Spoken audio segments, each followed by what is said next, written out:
Hi, welcome to Priority Collectibles. I'm Andrew, and in this video I'll be sharing with you my top 5 comics in my collection.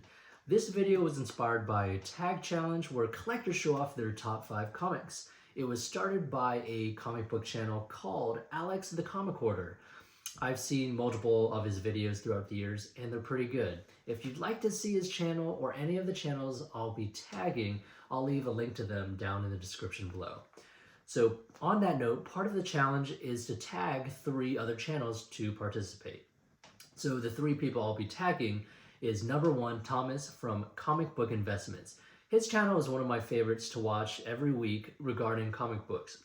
Him and his brother are incredibly knowledgeable and have a ton of experience in the comic space. So much so they've put their whole career on selling comics. They actually have a really cool comic book auction website called Collectors Comics where you can consign or sell your books on their website or their quarterly auctions at 0% seller's fees, which is pretty good. It's pretty good. But the main reason I wanted to tag him is because in his CGC unboxing videos, which he does about once a week, he commonly refers to a vault where he stores all his significant, rarest, and most valuable comics in his collection. But he's yet to showcase any of the books in the vault. So, along with his vast comic knowledge and his supposed vault collection, I think a top 5 video from Thomas would be pretty good. Number 2 is Future Past Vintage Collectibles. This is a fairly new channel in the hobby, but has quickly grown to be one of my favorites to watch. This channel is run by a father and a daughter duo together who have dominated the Bronze and Copper Age of comics. And what I mean by that is that they likely have the largest high-grade collection of Bronze and Copper Age comics. And they're incredibly knowledgeable of those eras as well. So with their spunky personalities and wealth of knowledge in the hobby, I would love to see a top 5 video from them as well. And lastly, my third tag will be going to Sean from Reserved Investments. I personally think all comic book collectors should be watching his videos. Sean's abundant knowledge and experience in collectibles in general, specifically through the scope of finance, is just frankly some of the best on this platform. The advice that he gives is priceless. With Sean's passion and unique view on the comic book hobby, I'm curious what his top 5 comics in his collection would be, whether it be from a finance standpoint or if it's just significant to him or a mix of both. Either one. And now that I've got that over with, now off to my top 5 comics in my collection. And before I start with number 5, I'll give you a small brief history of how I got introduced to comic books or superheroes in general. So when I was a kid, we did not have cable yet, but we did have VHSs to keep me entertained. And some of those VHSs were the Spider-Man cartoon. I would rewatch them, and somehow they got better with each watch. I don't know how that works, but it happened. A few years later, the Spider-Man movies by Sam Raimi and Tobey Maguire came out. And on that note, I think Spider-Man 2 is probably the best Spider-Man movie ever made. Even better than No Way Home. I think it hit all the notes of what a superhero should be. But that's my opinion. As a little bit later, around junior high, during a late elementary age, my mom would take me and my siblings to the library, and she would tell us to take 5 books to read for the 2 to 3 weeks during the summer, and we would rinse and repeat. She would take us back, get 5 more books to read. But the very first time, I went straight to the comic book section. It was there that I read all the Garfields, the Peanuts, and one of my favorites, Calvin and Hobbes. But they also had X-Men and Avengers omnibuses, which I read almost all of them. It was kind of annoying because since anyone can borrow those books, which they did, I would be on, let's say, be on 67. They would rent 68 and they wouldn't return it. So I had to skip from 67 to 69. Oh, 69. All right. Okay. But yeah, And that's how I got introduced to reading comic books.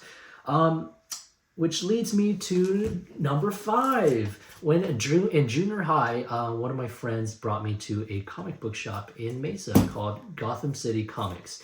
He showed me this book, and it had Spider-Man uppercutting the Hulk. I was incredibly curious on why Spider-Man is beating up the Hulk. Come to find out, in the book, he gets the power cosmic. He punches Hulk so hard that he flies all the way to space.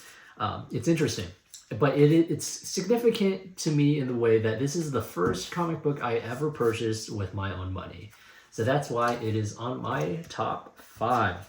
All right, down to my top 4, we would be on to New Mutants number 98. This is the first appearance of Deadpool. This specific copy is graded at a 9.6. Direct edition, signed by Rob Liefeld, the creator and artist of Deadpool.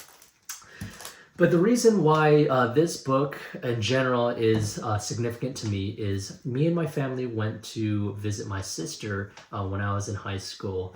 I was actually around a junior high age, and it was one of her friends' boyfriends that I was talking to. He just happened to be a huge comic book collector, and he asked me what my top 5 favorite superheroes were. And at the time, and it's not now, but at the time, I said Deadpool was one of them.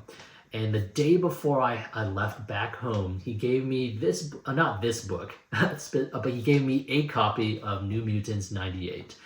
At the time, I was not super experienced on like recognizing keys. So I just thought it was a random book with Deadpool on it. He then told me it was the first appearance of Deadpool, and I immediately recognized the significance of it, and was shocked that he was giving me such a cool book. So when I upgrade this to a 9.8 at a newsstand signed by Rob Liefeld, I will be giving him this copy as a momentum and a thank you for introducing me into this pretty expensive hobby, essentially. But yeah, that's my number 2, which leads me to number 3. All right, it is Batman Detective Comics issue 476. I believe 475 is the Joker fish cover, which is pretty cool. It's pretty cool too, the cover as well. But this is considered one of the most iconic Bronze Age Joker covers ever, essentially. But yeah, the reason why this is significant to me is not only is it a significant cover of Joker, but it is the highest on the census and a 1 of 1. So there's no other 9.8 at a newsstand edition signed ever. The rest is 9.6s and below. And the cool thing about this, it's the realization that if I put this on the market, if I choose to sell it, I can essentially make my own price for it. Obviously, you have to be reasonable, but it's books like these that encourage me to look for more rare, absolute comic books like this in the future. And that leads me to my top 2. I will preface these top 2 because they're part of my top 2 favorite superheroes ever. My top 5 is Captain America, Batman, Spider-Man, Booster Gold, and Plastic Man, which leads me to number 2. It is Booster Gold. It's Booster Gold number 1, the first appearance of Booster Gold. It's graded at 9.6, and it is a newsstand variant. It's just like this one. It is 1 of 1, but it's not the highest. The highest is 9.8, and I believe there's 2 on the census. But for 9.6, there is just 1, and this is the one. But yeah, I used to have a 9.8, but it was signed in silver by the creator, Dan Jurgens. So if you have a Booster Gold number 1 and it's direct edition and you have him sign it, he'll sign it in silver. If you have a newsstand edition, he'll sign it in gold. I'm not sure why he does that, but I would rather have it signed in gold. It's just much more fitting. Plus, the newsstand is much more rare. I did sell it when James Gunn made his announcement of the Booster Gold show, which I'm pretty ecstatic to see. I am a huge fan, as I just said, and I'd love to see whoever is going to be cast for the role. It's rumored that Chris Pratt might be prizing the role as Booster Gold, which is pretty cool because if you know Booster Gold in the comics, he has a buddy-buddy relationship with Ted Korg, or any Blue Beetle essentially. But in the Blue Beetle movie coming out in a few months, Ted Korg is supposedly going to be casted by, I believe it's Jason Sudeikis, the guy who plays Ted Lasso in Ted Lasso, and he's also from SNL. He's hilarious. So I think the buddy-buddy relationship between him and Booster Gold would be amazing on screen. But yeah, that leads me to my number one in my collection. It is Police Comics number 5. This book is my first and it's my only Golden Age comic in my collection.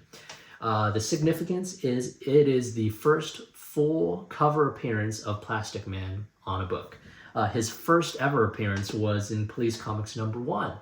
And how these books started is they would showcase 5 different characters, and they would have basically a shotgun approach to whatever character is most popular, then they would showcase further throughout the line of the series. And starting at number 5, they started to realize Plastic Man was a hit. So they started putting him in on like the cover of every single issue here on then. But yeah, Plastic Man is one of my favorite characters. I love his theme. It's all about second chances and proving everyone wrong, that he's essentially the best. Well, he's a hero. But this book specifically is special to me because it's incredibly rare. Like any other Golden Age comic, the last time this was sold, not just this grade, this book in general, it was about 2018, and around the last time before that was around like 2013. So every 4 to 5 years, this book pops up in a random grade. The census I think I looked up is around 18. So there's around 18, and there's only 2 higher grades than this. There's one at a 9.2 and one at a 9.6, I believe. But yeah, it is incredible, and I'm not sure if I would ever sell this, but it would have to be for a good price because I paid a decent penny on it. But anyways, I do have an honorable mention. The honorable mention goes to One Piece Volume Number 1. I didn't put this in my top 5 because it's technically not a comic book. It is manga, but it is probably some of the best storytelling, foreshadowing, and world building in a story I've ever read. It's incredible, and I would definitely recommend reading it. And if anything, I don't know if you guys know this, but it actually beat out Superman and Batman for the most sold books in a franchise. It's that good. It's that popular, apparently. It does have the Guinness World Record. And that is my top 5 books. I appreciate you guys watching thus far. I do want to repeat the top 3 tags, which is Thomas from Comic Book Investments, number 2, Future Past Vintage Collectibles, and number 3, Sean from Reserved Investments. And lastly, before I end the video, I do want to tease future video projects. They're pretty big that I'm going to be releasing within the next month or 2. First one is CGC/CBCS grading consistency/subjectivity. It will be a video series in which I will be taking around 5 comic books from different ages and different conditions. I'll be submitting them to CGC and CBCS, but not just once, multiple times, around maybe 5 times each. And I'll be comparing the graders' notes and the grades, and comparing between the different third-party grading companies, and just showing you guys the risk that you're taking in regards to sending your books out to some of these grading services. I think it would be a great informational video for the comic book community. Number 2, I'm going to be making a video on age demographics.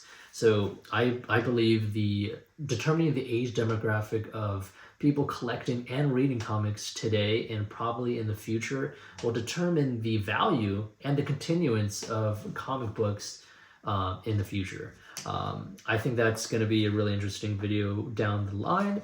And the last video I'll be teasing, I have more, but the one I'll be teasing last is a Swaggle edition, Swaggle scale edition video.